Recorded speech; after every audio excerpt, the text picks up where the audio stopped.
Muito bem, entramos aqui com o quadro História da Minha Cidade, com meu amigo, o professor Francisco Artem. Olá, tudo bem com você? Tudo bem, Soninha? Estou Tudo todo joinha? atrapalhado aqui com milhões e milhões de papéis para todo lado. E tá chegando mais papéis antigos, viu? Eu tô... Ontem mesmo consegui um livro por indicação do Heather, é um livro aqui de um sanjoanense, faz referência a São João, o Acácio Valim Filho, médico de Santos, escreveu muitos livros, e Terra Lavrada.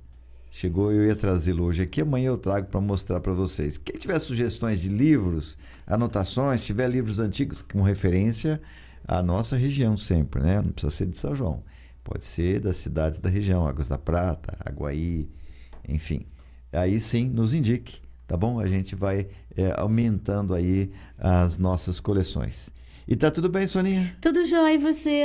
Tudo bem. Como é que tá nosso Ibope aí? Tá bem? Tá o pessoal ótimo, tem tá mandado recado, tem participado, sugestões de pauta. Como é que estamos? Estamos lotados, tem uma fila imensa para você atender aí. Tá bom. O avião, que ainda não contou. Nós vamos, é que eu quero pegar mais dados aí do avião. A gente verdade. já sabe que foram 2 aviões que caíram. Tem que fazer uma pesquisa, né? Foram 2 aviões que caíram dentro da cidade. Um eu já falei. Um você Fui já lá, falou. filmei até o local onde ele caiu. Lá no Eduardo Balesteiro Bright. Que é o nome do piloto que morreu. Isso. Quando o avião caiu. Agora tá faltando o avião do Sibila que caiu aqui na rua Getúlio Vargas. Nós vamos trazê-lo também assim que a gente tiver mais informações. Mas nós temos recebido fotos também, né? E a gente pode fazer uma recapitulação nos assuntos que nós falamos, até em função das fotos que nós recebemos. Obviamente, os amigos da M970 não vão poder ver as fotos. Infelizmente, né? Mas os amigos da Connect TV, os amigos da Rede Piratininga, Facebook, Instagram, vão poder ver as fotos que a gente tem recebido aqui e que vão integrar também o nosso conjunto aí de memórias aqui da nossa cidade, né? Nós temos hoje também aqui que falar sobre o pirangueiro, né? Começamos ontem. Ficou ontem, isso. Pirangueiro que protegia aí os amantes aqui em São João da Boa Vista, nos primórdios da nossa cidade, né? Mas o Alexandre já está a postos lá, né, Alexandre? Com algumas fotos ainda, que já recebemos aí, né? E daqui a pouquinho, então, a gente vai colocá-las no ar, tá bom? Mas o Pirangueira, Sônia, é da primeira versão aqui da nossa cidade, o começo de São João da Boa Vista, né? E eu falei para vocês, nas edições passadas do nosso programa, que nós temos 2 versões ou mais versões aí da fundação de São João da Boa Vista, né? E oficialmente agora ficou a data de fundação, que vai completar 200 anos agora em 2024. E, por meu entender, fica evidente que o fundador passa a ser Monsenhor João Ramalho. Isso não ficou oficializado ainda, oficializado oficialmente aí pela Prefeitura, pela Câmara Municipal, mas é óbvio que se a data é 24 de junho, não é? 200 anos, é o Monsenhor João Ramalho. Mas a outra versão está aqui nesse livro, né? Nós falamos sobre ele, das pesquisadoras Maria Leonor Álvares Silva e Matildes Rezende Lopes Salomão. Elas entenderam que a versão original, a fundação de São João, devia ser atribuída a José Antônio Dias de Oliveira. Esse José Antônio Dias de Oliveira, ele era um guarda-mor, uma função importante lá em Minas Gerais.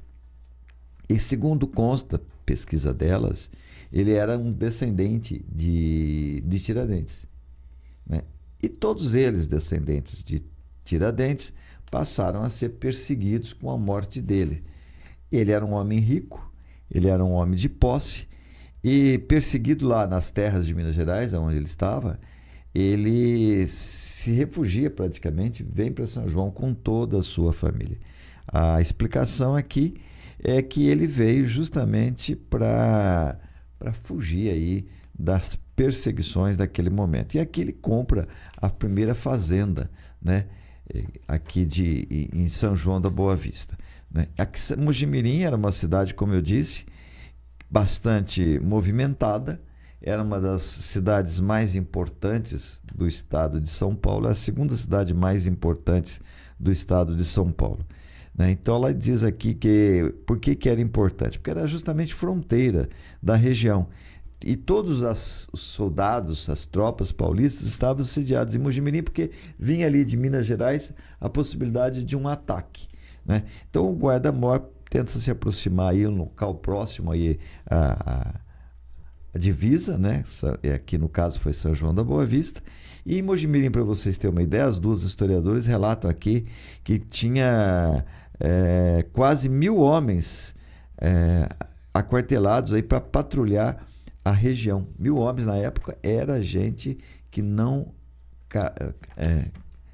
cabia mais, né? Havia 14 companhias de ordenanças. Cada companhia era composta de 60 soldados, fora da categoria elevada, que formava o grupo dos sargentos, alferes, capitães e etc. Também, em documentos interessantes, verificamos a função oficial das tranqueiras. Terminou 2 províncias em 1807. O que não se pode negar é que elas constituem uma espécie de símbolo de uma época, a época que todos os problemas da colônia derivavam da extração de ouro e da maneira de preservá-lo para que fosse remetido para Portugal. Então a gente percebe nesses trechos que o grande problema da época era justamente essa questão da remoção, do controle do ouro.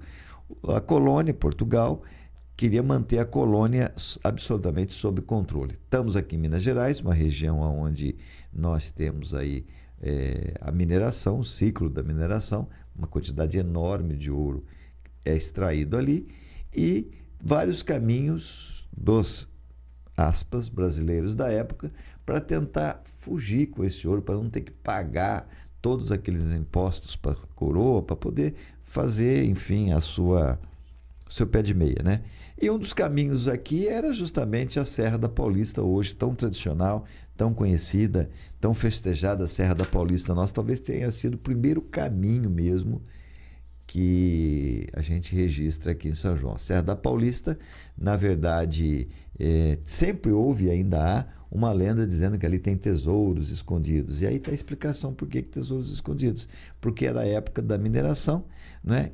Quem fugia lá de Minas Gerais tentava chegar em São Paulo através da Serra da Paulista, era um caminho que eles percorriam, e muitas vezes, quando percebiam as tropas federais, digamos assim, né, eles escondiam os seus tesouros. Então daí veio a lenda de que ali havia muitos tesouros. Então nesse contexto da mineração, da fuga aqui por nossa região para poder escapar aí dos soldados da coroa, é que vem Guarda-Mor, se estabelece aqui em São João da Boa Vista alguns anos antes da fundação da cidade, traz escravos, traz assim funcionários, na época não se dava esse nome, seriam os agregados, pessoas que não tinham uma relação de escravidão, mas trabalhavam para a família, né? Trabalhavam, eles vêm junto, era uma família importante, era um homem importante, tinha um círculo grande de pessoas que ele trazia junto com ele. A mesma situação do padre João Ramalho, que trouxe também um monte de gente junto com ele e deu origem a São João da Boa Vista, quando ele tenta escapar lá, ele escapa de Mojimirim, onde ele estava sofrendo uma séria perseguição. Esse senhor aí, o guarda-mor José Antônio de Oliveira, vem para a cidade, tem uma esposa muito chique, a gente percebe pela descrição aqui dos bens dele, tal, que é uma mulher da fina sociedade, mas vem morar num lugar totalmente considerado inabitável. Na São João estava longe de qualquer civilização. E ela acontece um episódio interessante na vida dessa mulher, viu, Sônia? Ela, talvez até pela mudança brusca, ela fica completamente louca. Ela termina o dia dela no casarão que viviam, trancada praticamente, completamente louca, pelos perigos que passou, pela vida. Imagina, eles saíram corridos lá de Minas Gerais, vem para São João, se instala no meio do nada, um ambiente extremamente hostil, inóspito, e ela certamente isso deve ter causado muitos problemas, né? Muitas perturbações, muitos pesadelos para essa senhora. Então, essas duas historiadoras atribuem a eles a formação da nossa cidade. Eles também têm um capítulo muito interessante aqui que ela cita muito en passant aqui o padre João Ramalho, né? Mas ela cita aqui uma coisa interessante também desse nosso fundador. Teria sido ele a implantar a primeira indústria de São João da Boa Vista. foi uma indústria de chapéu, que ficava ali pelas que nós pudemos pesquisar, aonde é mais ou menos a rua Rodrigues Alves hoje. Por que esse padre tem a ideia de fazer uma indústria de chapéu? Porque ele já percebia que alguns homens que não queriam morar longe da área urbana vinham para a cidade e não tinham nada o que fazer durante o dia. Então ele pensou, preciso dar uma atividade a esses homens. Então ele montou uma indústria de chapéu. E o interessante, a observação delas, é que quando ele falece, ele deixa para um escravo essa sua primeira indústria. Então a primeira indústria de São João, montada também pelo aquele que eu considero o fundador de São João, Monsenhor João Ramalho, e também seria ele o fundador da primeira indústria de São João. Bom, sobre esses episódios a gente volta a falar nas próximas edições, mas nós já temos um conjunto de fotos para mostrar aí e para relatar para os amigos da AM 970 um resumo do que nós falamos aqui nas últimas edições através dessas fotos, né? Então nós vamos falar um pouco sobre a estação ferroviária de São João da Boa Vista. Você perceba aí, os amigos da rede Piratininga e os amigos da Conect TV, como era diferente a estrutura da primeira estação aqui de São João. Primeiro, ela tinha 2 andares, onde hoje a entrada principal dela havia 2 andares, uma varanda voltada aí para a rua, hoje Rua São João, né? Em frente à Rua São João, e atraía uma multidão em torno desse largo da estação, né? Esse largo da estação é onde hoje está aquela praça, onde havia aquela escola que foi demolida para se instalar, retomar essa praça agora, mas bem diferente do que era hoje. E exatamente nesse local aí, na estação ferroviária, em frente à estação ferroviária antiga, é que vai ser disputada as primeiras partidas de futebol aqui de São João da Boa Vista, bem em frente à antiga estação ferroviária, que eu acho que essa versão primeira dela era até muito mais bonita, né? Parece uma versão de um faroeste, né? Sim, lá dos sim. Estados Unidos, aquelas Sim. estações norte-americanas, linda, linda. Aí eles estão certamente recebendo, na foto que os amigos da Conect TV e da Rede Piratininga podem ver, eles estão recebendo alguém muito importante. Está lotada a estação. Perceba que tem uma banda ali, ó, tem um instrumento musical, muitas crianças, né? E também uma foto de época, dá pra gente ver pezinhos descalços. Isso. Poucos tinham sapatos, eles punham uma roupinha muito bonita, mas os sapatos não tinha para todo mundo, né? Isso. Então, lembrando aqui que essa estação ferroviária teve vários modelos, tá certo? Até chegar na versão de hoje. Nós também falamos das igrejas antigas e ontem, tanto no rotativo aqui como no Histórias da Minha Cidade, nós mostramos a igreja do bairro Alegre, que é uma das igrejas mais antigas de São João da Boa Vista, ou pelo menos a que acompanha mais fielmente a arquitetura desde sua fundação. Nós recebemos também uma foto muito antiga, desta igreja original do bairro Alegre, para mostrar que ela é mais ou menos semelhante à de hoje, com pequenas modificações. Obviamente houve uma mudança geográfica no local, mas percebemos também que no geral a geografia era muito linda, porque essa pequena igreja do bairro Alegre era envolta ali por enormes macaubeiras, poupaineiras, não dá para identificar qual tipo, mas eram lindas, macaubeiras, né? Então é uma região das macaubeiras mesmo aqui, né? Ali o que mudou um pouquinho foi a escadaria, que não tinha, agora tem, né? Mas a arquitetura mesmo da igreja permanece igual. Por isso que é uma igreja valiosíssima, que devia ser preservada, devia ser cuidada. E aí tem essa briga lá dos moradores, uns querem tirar aquele barracão da frente, outros não querem tirar. Agora, óbvio que se tirasse o barracão, valorizaria o prédio da igreja. Com certeza. Né? E faria uma praça lindíssima ali, lindíssima, né? Poderia nem colocar nenhuma árvore, nada, para quando tivesse as festas do Barra Alegre, você armasse os barracões, como faz quase todas as festas. Sim. Mas é um prédio muito bonito a ser valorizado, a ser preservado, né, para permanecer eternamente aí na nossa história. É a típica da igreja antiga da época colonial. O melhor exemplo de São João da época colonial é a igreja do Bairro Alegre, e vai ser um dia ponto de turismo se preservarem. Sim. Se mantiverem com as mesmas estruturas de hoje. Todo mundo vai querer ver, né? E você perceba também na foto enviada que alguns dos casarões, poucos que a gente vê ali, permanecem mais ou menos igual. Aquele segundo casarão que a gente vê na foto vai ser preservado. Tive conversando com o proprietário dele, Dr. Tarcísio Ferreira, e ele disse que vai preservar e vai fazer uma área de gastronomia ali. Então legal. vai dar um up nesse bairro Alegre, que é tão lindo, tão bonito. Muito bom, muito e tão boa abandonado, ideia. digamos. Sim, claro. E ele vai fazer um café, tem um projeto lindíssimo para essa área e está mais ou menos igual. Nós também falamos da praça, né, que sofreu várias modificações, a Praça Central, e falamos também, entrevistamos a dona Isaura Vasconcelos, né, que é filha do prefeito Henrique Cabral de Vasconcelos. Ele quem remodelou a praça da Igreja Catedral. E ele retirou a praça da Igreja Catedral, era uma praça cercada na época. Era que nem um parque lá dos... Muro, né? No muro, né? E toda murada. Toda murada. E havia um coreto dentro dela, onde depois montou-se um pequeno lanchonete, um café, e a intelectualidade de São João se reunia ali. Jornalistas e o pessoal se reunia nesse coreto. Veja que a igreja também, catedral, vai tomando formas diferentes. Sim. Né? E ontem nós falamos do padre José Valeriano.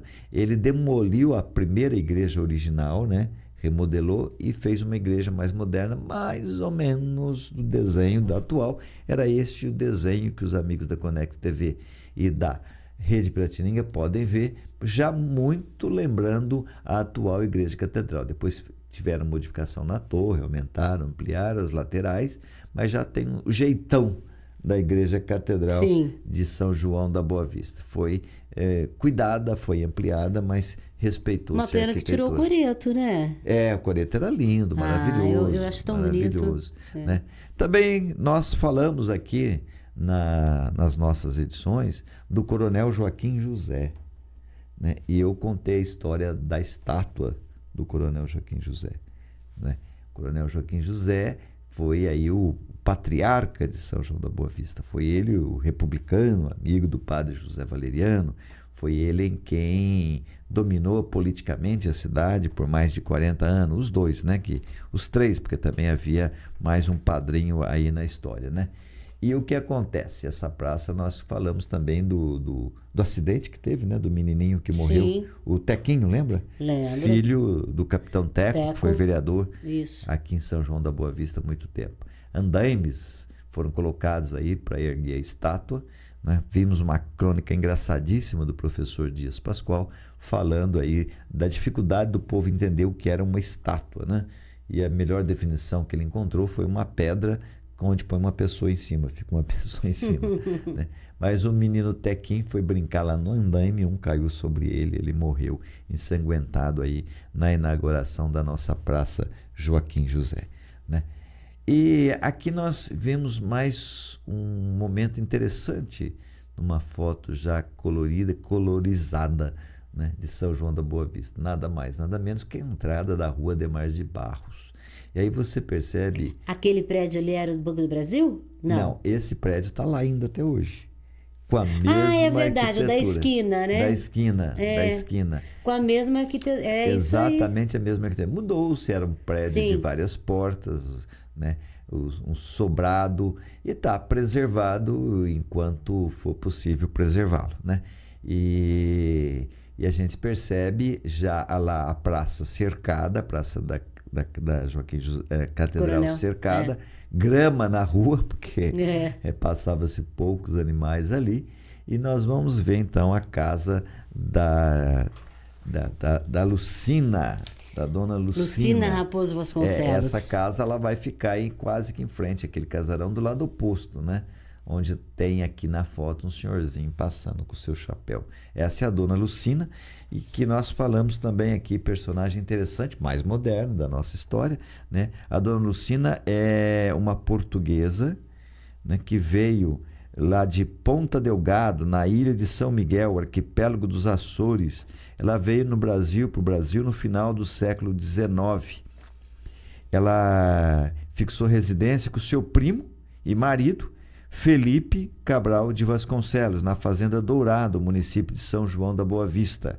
Ela casou-se, ela era muito novinha quando ela se casou com o primo. O primo tinha acabado de ficar viúvo, estava sofrendo muito, foi fazer uma viagem para Portugal para certamente se animar um pouco mais, né, com a viuvez. Lá ele conheceu a prima, a Lucina, casou-se, ela veio embora para São João. Só que ela ficou viúva logo, né? E acabou falecendo o Felipe e lhe deixou com 5 filhos. E ela, mocinha também, teve que educar, criar os 5 filhos. Entre eles, o ex-prefeito de São João da Boa Vista, o Henrique Cabral de Vasconcelos. E ela foi pioneira em São João porque, além da fazenda dela, ela deixou aquela fazenda que ela trouxe, que o marido deixou, ela deixou para os filhos, e ela quis formar a própria fazenda dela.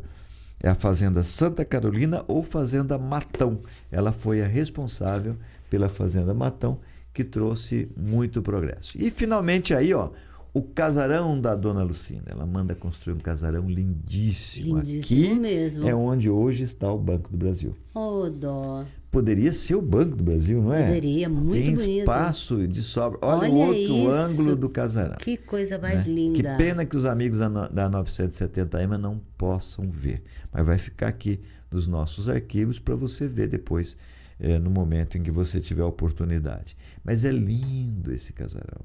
Né? Tudo importado da Europa.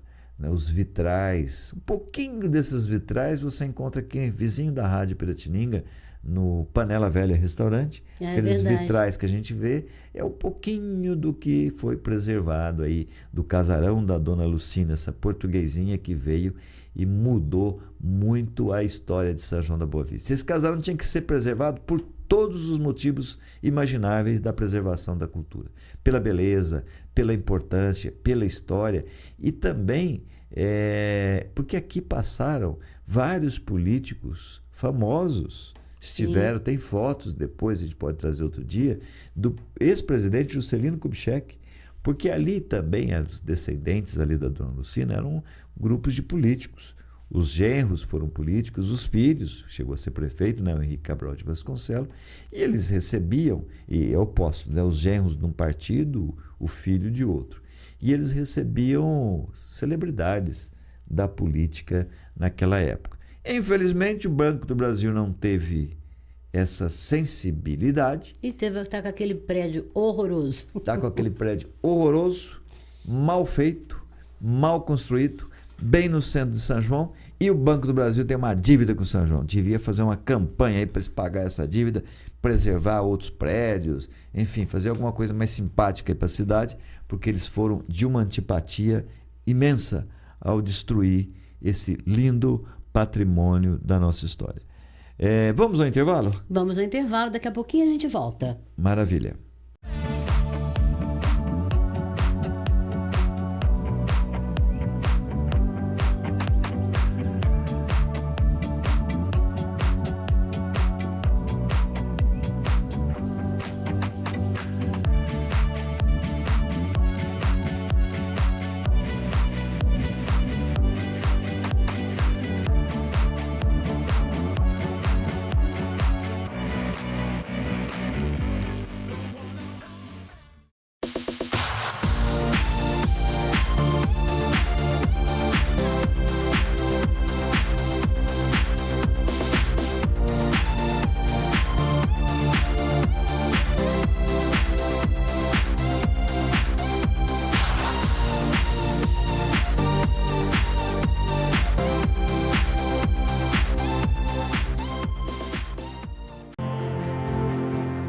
A Fera Alvarez é uma empresa nacional com mais de 52 anos de atuação no mercado de reciclagem de materiais ferrosos, não ferrosos, com foco na coleta, preparação e comercialização de materiais para fins siderúrgicos e de fundições.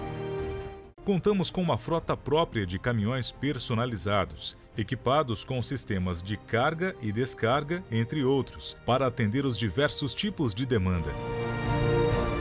Possuímos bases de coletas e entregas por regiões estratégicas e, assim, atender à atual necessidade do mercado nas regiões Sudeste, Sul e Centro-Oeste. Aliados a isso, uma equipe operacional, administrativa e comercial capacitada e experiente para atender toda a necessidade de fornecedores e clientes da Fera Alvarez Divisão Sucata, fator que oferece mais segurança e tranquilidade para todos os nossos parceiros. Fera Alvarez, soluções em aço.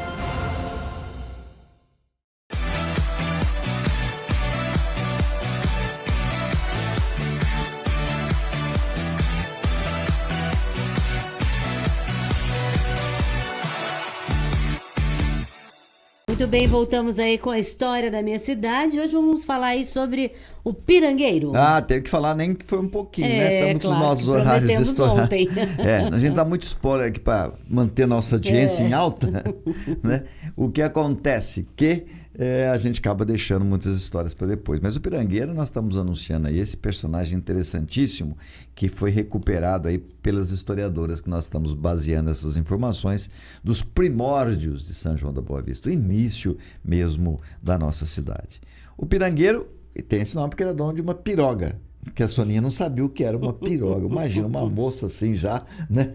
Não saber o que é uma piroga. Tem que saber o que é uma piroga, Sônia. Quando você viu? Eu sabia, mas eu queria que você falasse o que era. Uma piroga. E ele tinha, não uma, mas ele tinha várias pirogas. Né? Uma coisa extraordinária para a época, né? E pirogas grandes, viu, que ele tinha ali. Para levar o povo para lá e para cá. O Pirangueiro, as historiadoras recuperam até o nome dele, é o Luiz Antônio da Rocha. Ele era o tempo ainda que São João da Boa Vista era uma freguesia. E Pirangueiro vem, como eu disse, da palavra piroga, que é uma embarcação. Né? Nós estamos aqui falando de uma época em que o meio de comunicação único eram os rios. Então, veja a importância do Pirangueiro. Ele era quem transportava as pessoas para chegar até aqui, a nossa cidade. E a cidade, em vários pontos, tinha seus pequenos portos, onde as pirogas do Pirangueiro, né, elas se aportavam, né, para que as pessoas entrassem ou saíssem dali, né? E aqui aqui nós pertencia a Mogi Mirim. Então, olha, Águas da Prata, Vargem Grande, todas eram tudo São João da Boa Vista, tá certo? E São João da Boa Vista, antes disso, era Mogi Mirim, todos da cidade de Mogi Mirim. E ali havia concessões. O Rio Jaguari, apesar de não ser muito profundo, nunca foi, mas ele é bem mais caudaloso do que hoje, ele foi atravessado milhares e milhares de vezes. E havia ali os pirangueiros em vários pontos, que eram esses responsáveis pelas canoas, né, de ir e vir. É interessante que essa figura do pirangueiro foi recuperada num documento que as historiadoras acharam sobre um motim que houve no estado de São Paulo, aqui no Rio Jaguari, dos donos na fazenda aqui. Foi deflagrado no dia 1º de janeiro de 1822, foi causado por moradores lá de Mogi Mirim, que seriam também os moradores nossos aqui, somos todos Mogi Mirim, como eu disse, que número de 300, era uma multidão, 300 pessoas na época, se apresentaram tumultuosamente na vila de Mogi Mirim pedindo a extinção do direito de passagem dos rios caudalosos do distrito, aqui os nossos rios. Eles não estavam contentes com as cobranças, aumentando cada vez mais o preço aí do transporte aqui na nossa vila, né? Na fazenda Campo Triste, 1822, já havia gente morando por aqui nessa época. Mas antes de eu falar dessa revolta, e já encerrando o Pirangueiro, por que ele era protetor dos amantes? Porque o Luiz Antônio da Rocha, ele tinha muita pena, pelo que consta, das mocinhas e dos mocinhos que ficavam sujeitos aos casamentos arranjados das suas famílias. Todos os casamentos eram arranjados naquela época praticamente. Era um interesse de unir uma família com outra, havia um interesse, então arrumavam os casamentos e os casamentos eram arranjados. E o que acontece? Ele confabulava com esses amantes e na véspera, antevéspera do casamento, geralmente os verdadeiros amores eram preservados porque ele facilitava a fuga. Então ele juntava lá aquele que amava e que não era o noivo, que não ia casar, enfim, os amantes fugiam na piroga do pirangueiro. E ele protegia. Houve até protestos depois, ele atentava contra o pudor, porque ele ficava transportando os amantes, e aí já consumava o ato, né?